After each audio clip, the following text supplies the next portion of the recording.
తెలుగు రాష్ట్రాల్లో ఉన్నటువంటి దళిత సోదరులారా, మాల సోదరులారా, ఎస్సీ వర్గీకరణ ముసుగులో దేశవ్యాప్తంగా దళితుల ఐక్యతపై కుట్ర జరుగుతూ ఉంది. దీనిపై మనం అందరం కూడా ప్రజాస్వామ్యత పోరాటం చేయాలని మీకు అందరికీ పిలుపునిస్తా ఉన్నాను మిత్రులారా. నిన్న తెలంగాణ సర్కార్ చేసినటువంటి బిల్లుకి మరి గవర్నర్ అయినటువంటి జిష్ణుదేవ్ వర్మ గారు ఆమోదం తెలపడం జరిగింది మిత్రులారా. ఇది చాలా తప్పని చెప్పేసి సందర్భంగా మీకు తెలియజేస్తా ఉన్నాను.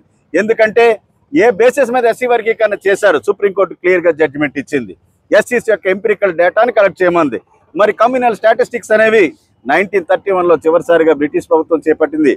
దాని తర్వాత ఇంతవరకు కమ్యూనల్ స్టాటిస్టిక్స్ సెన్సస్ డేటా అనేదే లేదు.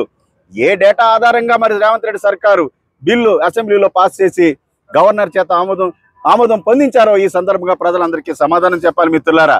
మేము ఊరుకునే ప్రసక్తి లేదు. హైకోర్టుకి వెళ్తాం, అవసరమైతే సుప్రీంకోర్టుకి వెళ్తాం. ఇది చట్ట విరుద్ధం, సుప్రీంకోర్టు తీర్పుకి విరుద్ధం అని చెప్పేసి ఈ సందర్భంగా మీకు అందరికీ తెలియజేస్తా ఉన్నాను. కమ్యూనల్ స్టాటిస్టిక్స్ లేకుండా ఎస్సీ వర్గీకరణ ఎలా చేస్తారనేది నేను ప్రశ్నిస్తా ఉన్నాను గవర్నర్ గారిని.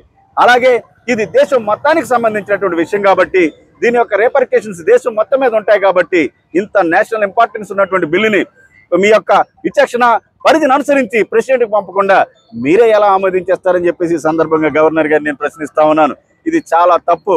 దళితులపై కుట్ర జరుగుతూ ఉంది. అలాగే ఈ కుట్రకు ప్రధానమైనటువంటి కారణం మరి దేశవ్యాప్తంగా మొట్టమొదటి పార్టీ ఏదైనా ఉందంటే అది కాంగ్రెస్ పార్టీ అని చెప్పేసి ఈ సందర్భంగా తెలియజేస్తా ఉన్నాను మిత్రులారా. కాంగ్రెస్ అధ్యక్షుడు ರಾಹುಲ್ ಗಾಂಧೀಜಿ ದಯವಿಟ್ಟು ಆಲಿಸಿ, ದಯವಿಟ್ಟು ಮರೆಯಬೇಡಿ.